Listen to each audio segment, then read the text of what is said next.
Nobody told you that the hardest part of the whole process is not the beginning. It's that stretch in the middle where nothing feels like it's working and everything in you is asking whether this is even worth it. That is what this video is about. Stay with me. Here is what the motivation industry gets wrong. It's very good at getting people started. The energy, the vision, the this time is different feeling. It knows exactly how to manufacture that. What it does not prepare you for is what comes after the start. Because after you start, it gets ordinary. And ordinary is where most people fall apart. Not because they're weak, not because they aren't serious, but because nobody gave them the accurate picture of what the middle was actually going to look like.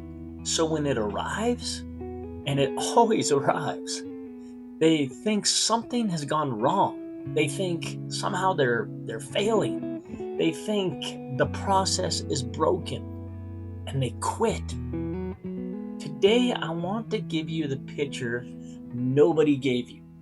4 things about the middle of the process that will change how you experience it and whether you are going to make it through. Settle in, let's get into it. Every piece of content about discipline will focus on the beginning. Start small, build the habit, do the one thing, show up every day.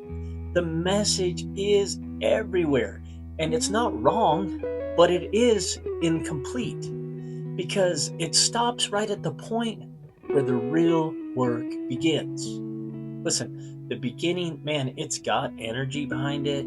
There's novelty, there's momentum from a new decision. The first few days or even weeks can feel like genuine progress because everything's fresh and the gap between who you were and who you're becoming, man, it's visible. And then that feeling, it goes away.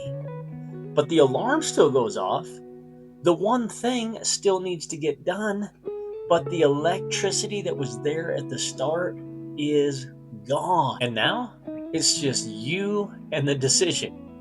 No energy, no novelty, just the work still sitting there waiting. The stretch is called the middle, and it is the most important and most misrepresented part of the entire process. The middle is not where the process breaks down. It is where the process actually begins. The beginning of the process, it's powered by emotion. The middle is powered by something deeper. A decision that was made before the feeling left and is being honored even though the feeling is gone. That's not a lesser form of discipline. That's the real thing. We got to look at it like everything before the middle is practice. The middle is where you find out what you're actually made of. And now that you know that it's coming, you already are more prepared than most people ever are. There's a specific moment in the middle that it traps everyone. Things are going good, you're showing up, one thing is getting done, and then something happens. Man, life starts to interrupt. You miss a day, the schedule breaks down, an obstacle shows up that you did not plan for. And the interruption, it feels like more than an interruption. It feels like a sign that this isn't going to work, that you were naive to even think it would, that the pattern you've been trying to break is stronger than you are. Listen, that feeling is a liar. Don't pay attention to it. Here's what is actually happening. Growth creates resistance. The moment you start moving in a direction that matters, everything that has kept you comfortable in the old pattern, it starts pushing back. The obstacles, they are not random. They are a direct response to the fact that something real is happening. The resistance you feel in the middle, it's not evidence that you're failing, it's evidence that you are close to something. Easy paths do not produce resistance. Only the paths that lead somewhere worth going, they create real friction. Think about every area in your life where you've grown. Was any of it uncontested? Did any real change happen without something pushing back against it? The obstacle is not a detour. The obstacle is the road. Expect it. Name it when it arrives. And then keep moving anyway.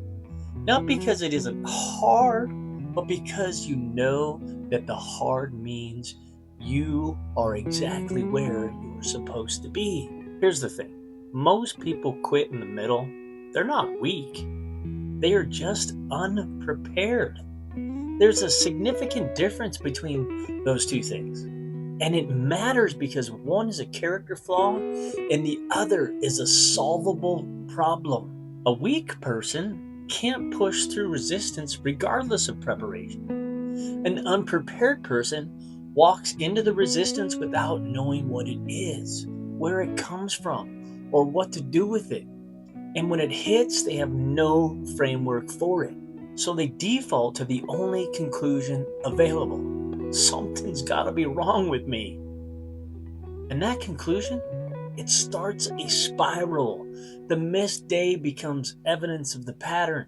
The obstacle becomes the confirmation of the story. And the person who was generally changing, they talk themselves back into who they used to be. Not because they couldn't do it, but because nobody told them that it was coming. Preparation is not physical, it is mental. And the most important thing you can prepare for is the moment you will not feel like continuing. Right now, before that moment arrives, decide what you are going to do when it does. Not in a vague way, but specifically. When I miss a day, I'm not going to miss two. When the obstacle arrives, I will name that thing and I will keep moving. When the feeling is gone, I will honor the decision I made before it left. Write it down if you have to. The prepared person does not have to make a new decision when the hard moment comes because the decision was already made when everything was clear. That's not being rigid, that is wisdom. And it is the difference between the people who make it through the middle and the people who do not. Here's the thing about the hard part that nobody talks about.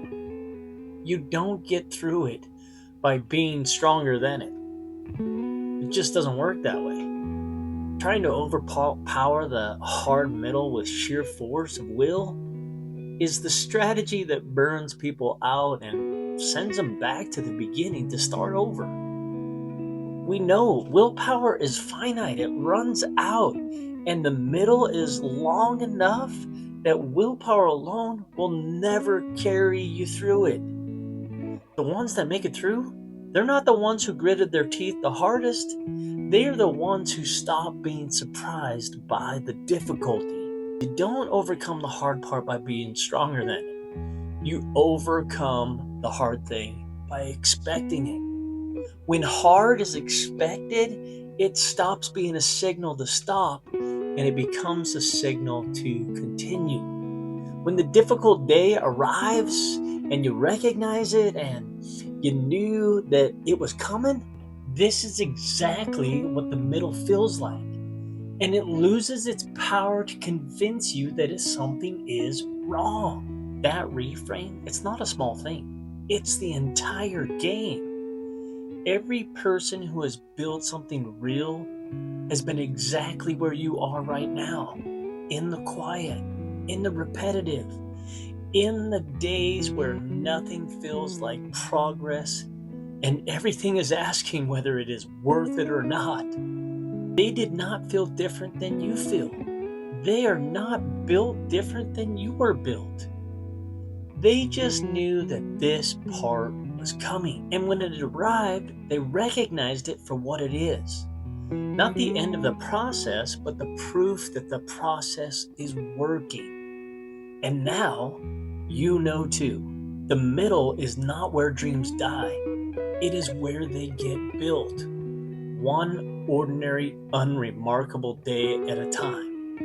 So keep going. Most people try to solve the hard middle with more effort, more intensity, more willpower.